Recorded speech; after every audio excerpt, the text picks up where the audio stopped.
What is up, YouTube?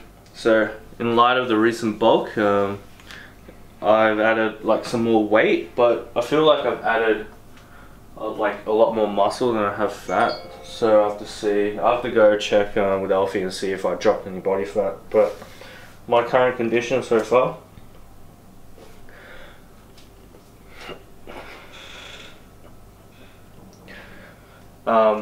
yeah, I don't think I really put on any fat at all.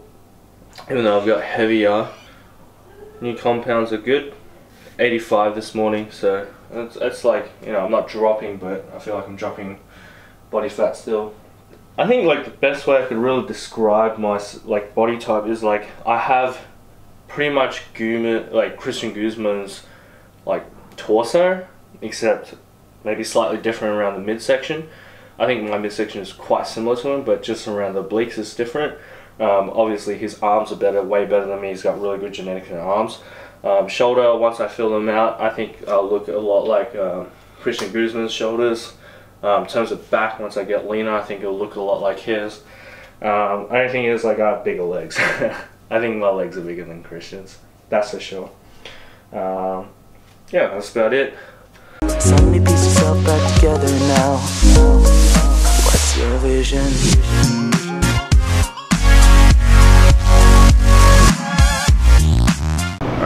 Got my monster. I'm going to tell you guys about the ever so popular question: how much does your first cycle cost?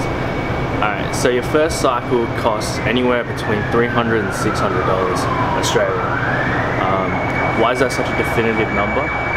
Mainly because your first cycle, you really shouldn't be doing anything more than 2 or 3 meals a week. The reason for that being is you should get used to the testosterone, see how you react, and also get better at jabbing, really, is the main thing. Yeah, like you don't want to do anything huge for your first cycle, just so you know how your body reacts. You'll let your liver, know how your liver will react, know how your heart will react, your internal organs, know how they will react. If nothing bad happens after that, then you can increase. And so how much your first real cycle costs, that could cost anywhere. So that is a tricky question, depending on what your goal is and how much you want to use, how fast you want to get to your body, and how big you want to get.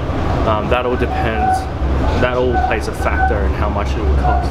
Typically for a noob cycle, like if you're just wanting to get like that beach body, you want that bro look, it won't cost you much. It'll cost you less than, like around about $1,000, I'd say. And that will last you like 3 months. So usually you go for something like a sus, maybe like so you go for like a slow ester and then a fast ester, like a sus and then maybe tren. Or you can go for 2 slow esters and it'll take a little bit longer, but it's a little bit safer, so you can go for a sus and a Bolden. So yeah, that will typically cost you like $1,000. This stop is. Whereas if you're already getting competition, man, like the sky's the limit when you're trying to compete.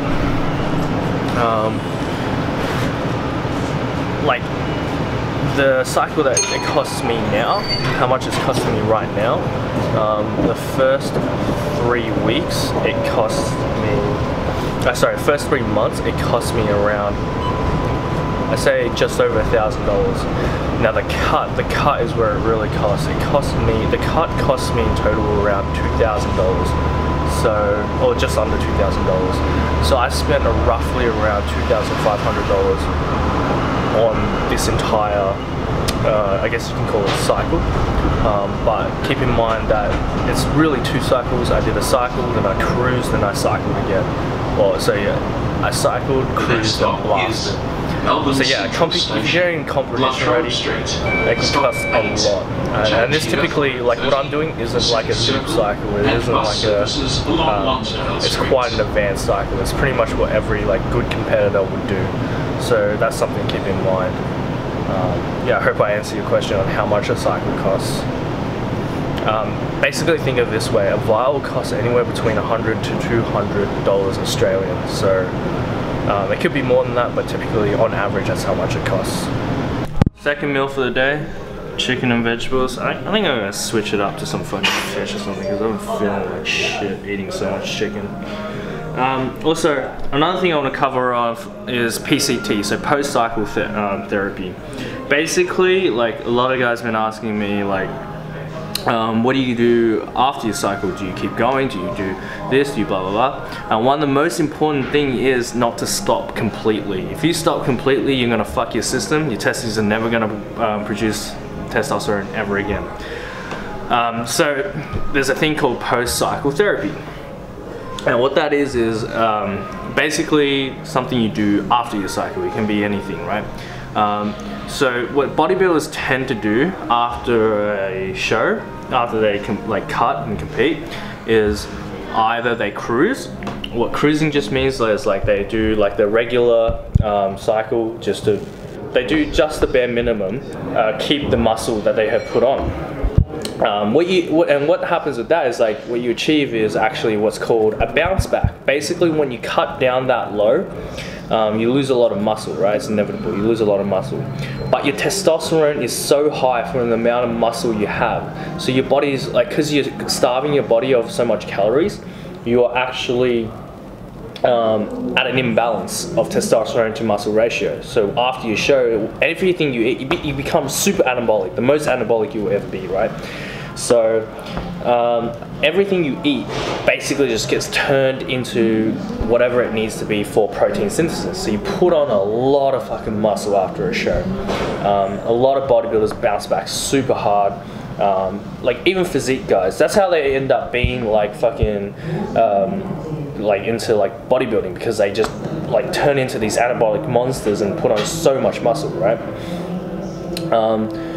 So that's what you call a cruise. So you get that bounce back effect. It's very good, so on and so on. The other thing other people do is like if they're not unsure of like if they want to keep going on a cycle or if they want to keep competing or something like that, if they're unsure, what they do is like they'll do 1 ml of sus or some kind of slow ester a week. So it's just barely enough testosterone to keep your body kicking, and what that does is it kind of like slowly gets your balls to produce testosterone naturally, and then like so you start producing testosterone naturally through your own testicles and your thyroids. The last thing you can do is basically, this one's like if you want to completely get off testosterone, get off gear completely, you can spend a lot more money on what's called HCG, or basically all I know is HCG. And once you do like a fair bit of HCG, and that'll like get your balls to, or get your brain to start your natural hormones naturally through your testicles. That's basically it. Oh my god. That's Rudy. Why are you hiding? Who are you talking to? Your fans? Yeah, I'm talking to my subs, my loyal subs. I'm just gonna start my workout now. Before I start, I want to show you guys like this cool little stretch I learned from Vintage Genetics. So shout out to Vintage Genetics. Basically, it's really good for the rear rotator cuff. Lay on your side, slowly pull this arm down, and you should really feel it like along here, like the rear delt.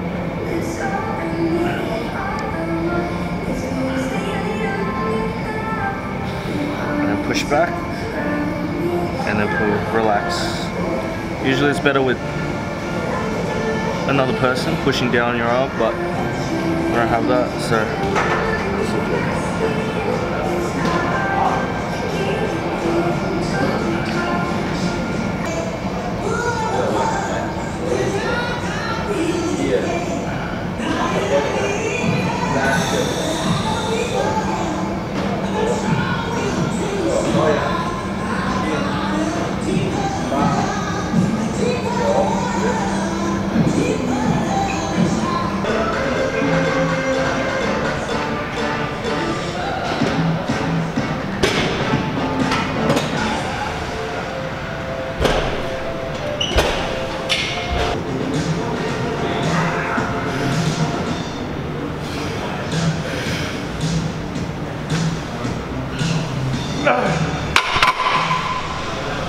225 felt hard. Warmed up at the bar. then went to 60, then 80, then 100, and then doing 5 working sets of 105, which was like 240, I think, 240 pounds. 105, hopefully I don't kill myself on lift off.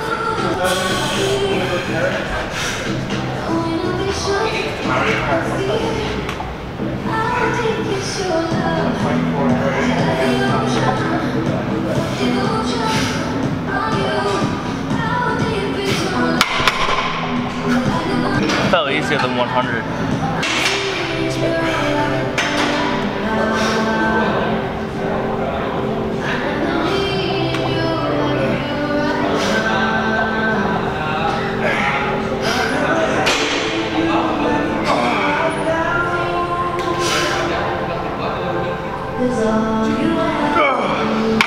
Thanks, man.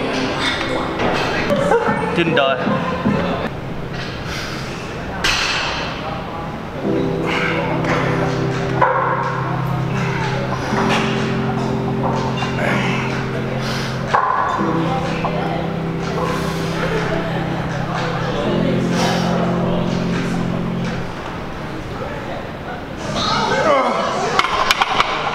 Second set done. Alright, 4th set. Got my motivational music going. Gotta wait for the beat to drop. know it's gonna hurt, but you're fighting for.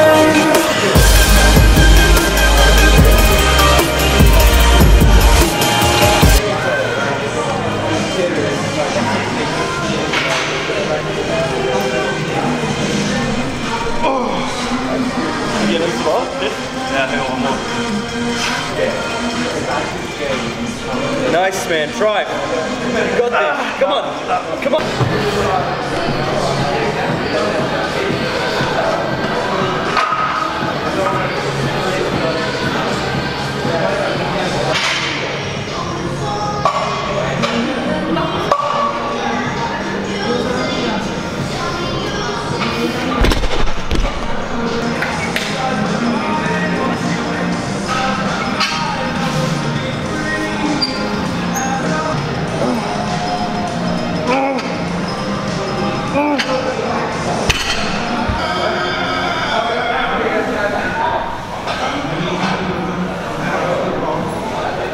Out of the gym now.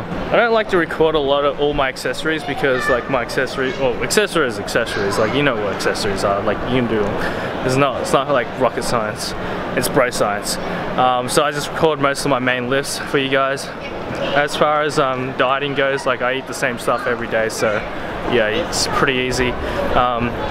Like I have a nutrition guide, I think, in one of my videos where I tell you what I eat. It's basically the same thing every day. So yeah, I think you guys are more interested about the gear talk and also like the progress I make during this anyway, so I just keep you guys updated with my physique. But one of the things you can see is like my face definitely gets leaner first, like drops water weight first whenever I start dieting. So like if I ever eat something bad, you can see it straight away in my face. In case you guys are interested in my macros, it's 200 carbs, 40 fats, 240 protein. But like honestly, like it doesn't matter for me because I'm eating the same thing every day, so it's a diet plan.